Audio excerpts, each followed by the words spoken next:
Ok chicos, esperando que se encuentren muy bien. El día de hoy vamos a ver el primer tema de tercer parcial, que es el tema de presión-vapor. Muchos de los conceptos ya los hemos visto anteriormente, entonces espero que este tema sea fácil para ustedes. Primero vamos a ver los conceptos básicos relacionados con el vapor. El primero va a ser el calor. El calor es la energía que se traspasa de un sistema a otro o bien de un cuerpo a otro, recordando que un cuerpo puede ser un sistema. La cantidad de energía térmica que se transfiere se puede calcular y se mide en calorías o se puede medir en joules. La temperatura es la magnitud escalar relacionada con la energía interna de un sistema termodinámico, específicamente a la energía cinética de un sistema. Entre mayor sea la energía cinética de un cuerpo, mayor va a ser su temperatura.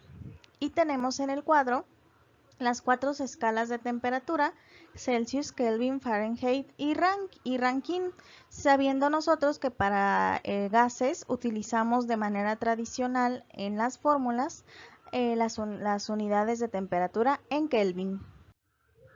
La presión, que es una definición importante, pues la presión vapor es un tipo de presión, es la magnitud escalar que relaciona la fuerza con la superficie sobre la cual actúa, es decir, equivale a la fuerza sobre la superficie.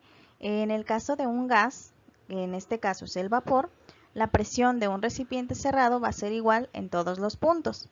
Tenemos un cuadro en donde tenemos que no solo existe la presión vapor, sino podemos tener la presión absoluta, que se mide con el cero absoluto de presión, la presión atmosférica, que es la presión ejercida por la atmósfera terrestre y se mide mediante un barómetro, la presión relativa, que es la diferencia entre la presión absoluta y la presión atmosférica en un lugar donde se realiza una medición, la presión diferencial, que es la presión la diferencia entre dos presiones, y la presión vacío, que es cuando tenemos la diferencia de presiones entre la presión atmosférica existente y la presión absoluta, es decir, es la presión que se mide debajo de la presión atmosférica.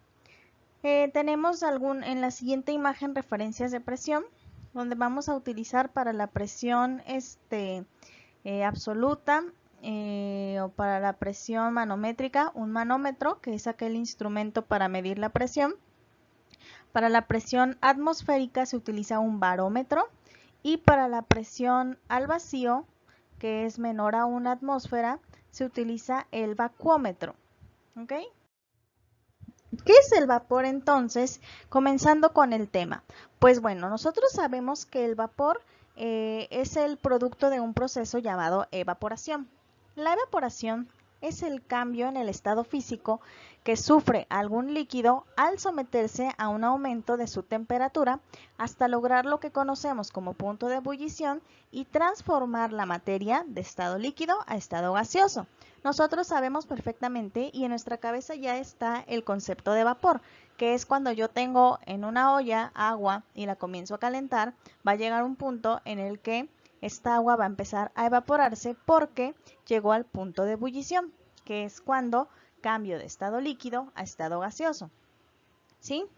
Tenemos también la imagen: si al agua le aplico calor tengo vapor, y si al vapor le quito calor tengo agua. ¿Sí? Que es como el ciclo que nosotros conocemos de cambio de fases de líquido a gas, de gas a líquido. ¿Sí?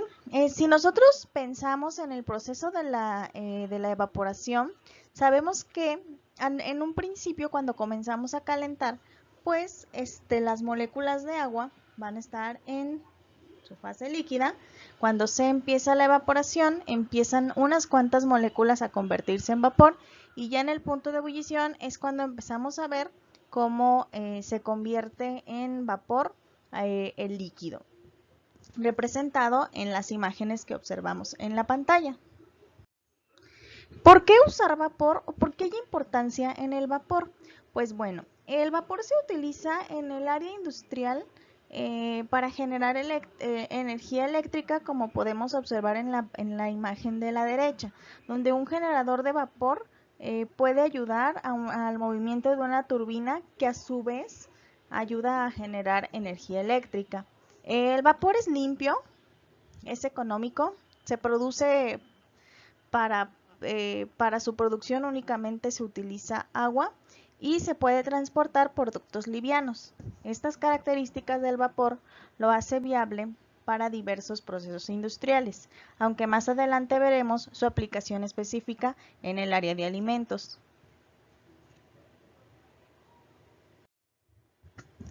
¿Cómo se mide entonces la presión vapor?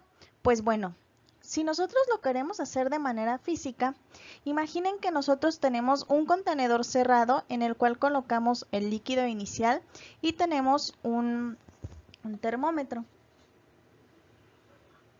Este termómetro pues claramente va a estar midiendo cómo se aumenta la temperatura. ¿Sí? Tenemos una pequeña salida que es un tubo, que es el que nosotros vemos aquí. Y este tubo que está conectado al recipiente tiene en su parte baja mercurio, ¿sí? Entonces, ¿qué es lo que va a suceder?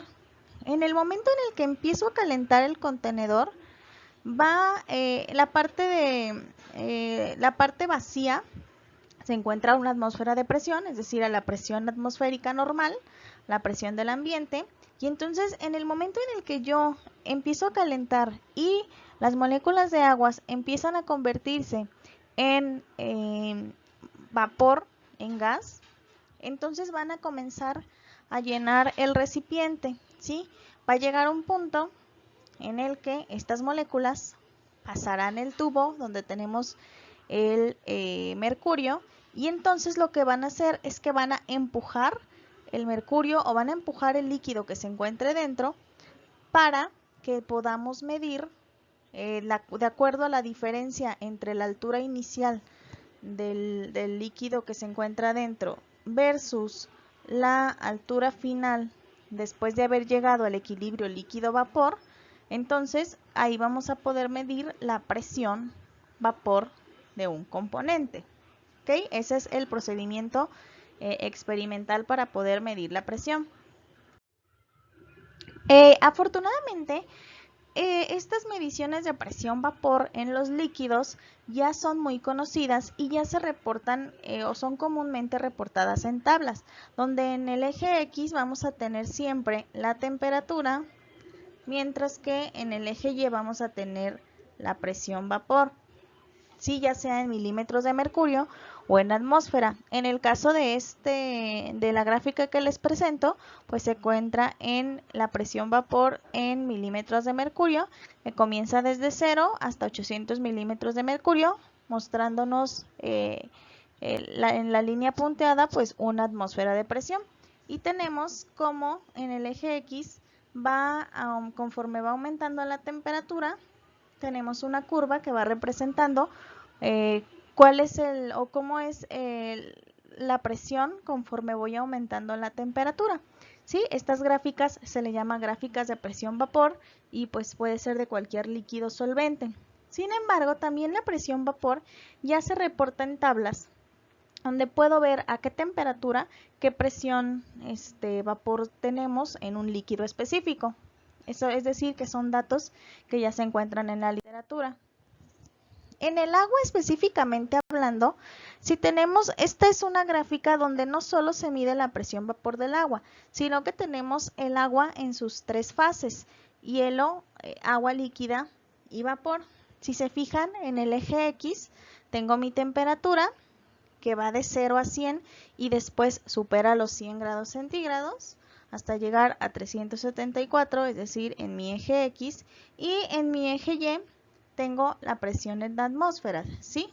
Entonces, si observamos, tenemos a cierta temperatura, tenemos la parte de hielo, después pasamos a la parte acuosa y también tenemos la parte vapor, ¿ok? En este caso vamos a distinguir dos puntos.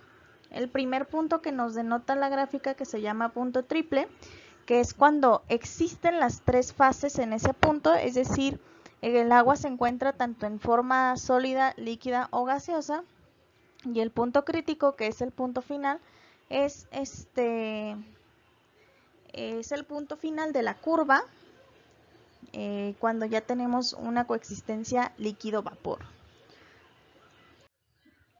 ¿Qué pasa con los alimentos y qué importancia tiene la presión vapor en el caso de los alimentos? Para empezar, vamos a recordar el concepto de actividad de agua, que ya la vimos, y sabemos que es uno de los factores muy importantes que posibilitan o dificultan el crecimiento microbiano de los alimentos. Entre mayor sea la actividad de agua, pues más probabilidades tengo de crecimiento bacteriano. Para ello, la medición de la actividad de agua es importante pues para controlar dicho crecimiento. La medición de actividad de agua es importante para cubrir los requerimientos HACCP, que tiene que ver con la calidad de los alimentos, y también para cumplir con las regulaciones del gobierno. La siguiente relación que vamos a tener, que también es un concepto que ya tenemos, que se llama humedad relativa. La humedad relativa en equilibrio HRE se refiere estrictamente a la atmósfera en equilibrio con una solución o alimento y constituye una expresión menos apropiada que la actividad acuosa como forma de medir el agua disponible. La HRE, humedad relativa en equilibrio, como la actividad acuosa, es la relación entre la presión vapor de la solución y la del agua pura, pero expresadas en porcentaje. ¿Sí? ¿Qué significa la presión vapor de la solución? Si yo tengo, por ejemplo, una mermelada, pues yo voy a tener una composición distinta en la mermelada que no sea agua, ¿verdad? Entonces, este producto va a tener su parte de actividad acuosa y también su cantidad de humedad relativa en equilibrio. ¿Ok? A eso se refiere con la presión vapor de la solución.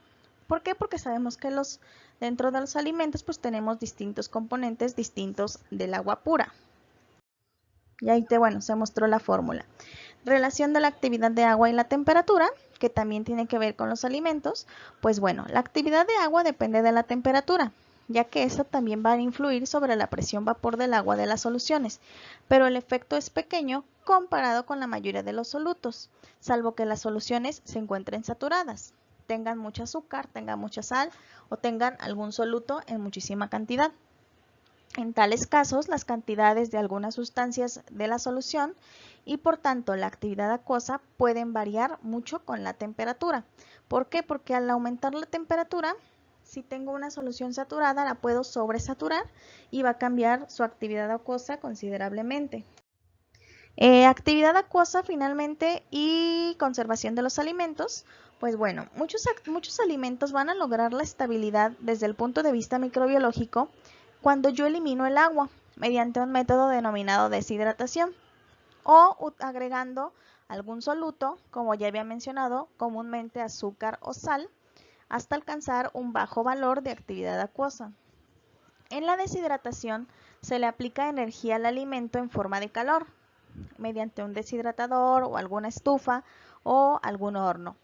¿Qué sucede aquí? Pues bueno, se va a aumentar la presión de vapor del agua presente hasta un nivel tal que el agua de la superficie de los alimentos se va a evaporar. La evaporación conlleva a un descenso de la temperatura de la superficie y se necesita un aporte adicional de calor para mantener la presión de vapor a un nivel adecuado.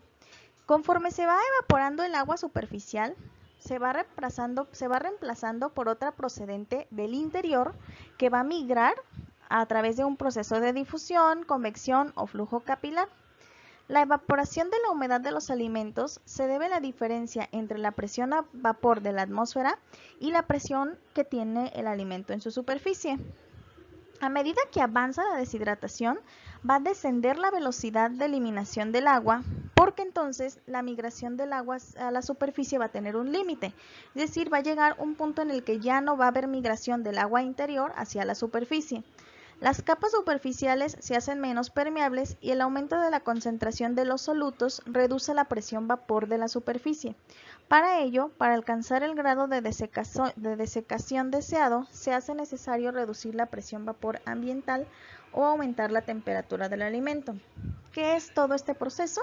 Es el proceso de deshidratación con el cual nosotros disminuimos la actividad acuosa para tener un mayor proceso de conservación de los alimentos y eliminar la probabilidad de contaminación bacteriana debido a la actividad acuosa. ¿Qué cálculos tenemos? Bueno, tenemos la fórmula que vimos de humedad relativa con porcentaje de, porcentaje de humedad relativa con actividad acuosa. En este caso hay otra fórmula donde el porciento de humedad relativa es el resultado del cociente entre la presión y la presión vapor. Esta se obtiene en tablas, como mencioné en diapositivas anteriores, y simplemente multiplicada por 100. Y para determinar la presión, pues utilizamos la fórmula de gases, PV igual a NRT, que ya se ha visto en temas anteriores. Y bueno, finalmente como actividad, pues hay que realizar los problemas publicados. Bueno, sería todo en esta parte, y hay que checar también el video de los problemas. Gracias.